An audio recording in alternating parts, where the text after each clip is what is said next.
Hi, Peter. Hi, Ioana. How are you? Thank you. Quite okay. What are, in your opinion, the main effects of the pandemic? The worst thing what can happen to us these days is that we are totally closed in our small personal worlds. Let's say if we feel we have to fight for survival, then usually we become more selfish. That's why I think that the first response of the European Union, for example, not helping Italy, was something like a disaster. And of course, we can explain that. I mean, when no country has enough masks, then no one really wants to give to other. And one more thing that we talk less about, don't forget about the psychological effects of this whole crisis. So I'm going out from the children's room. Whole neighborhood is rather silent and dead, much more than usually. We are captives in our own homes. We have to deal with this subjective element of the crisis as well, and it will last long because the indirect impacts of this crisis in the economy will last long as well. Can you tell me what is going on in Hungary right now? Hungary is a textbook case of a pandemic power grab.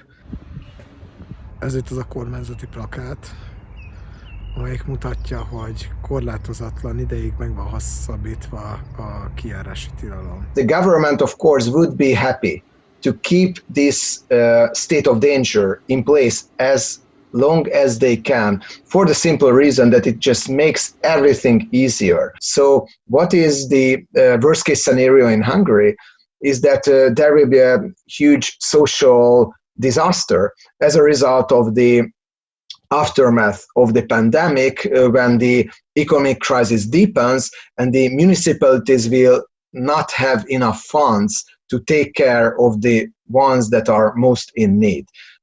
Orban is still a role model for many. In some countries, the populist narrative is reaching its peak. What should we expect next? Right now, Russia and China, and even Cuba and countries, authoritarian countries, Turkey, where the situation is simply catastrophic right now, are depicted as the successful leaders of the fight against the pandemic, and the government and government close propaganda media does not dedicate a word to the simple fact that we can thank this virus to the Chinese Communist Party. The narrative is that we are doing much better than most of the Western countries. So we have to lecture them.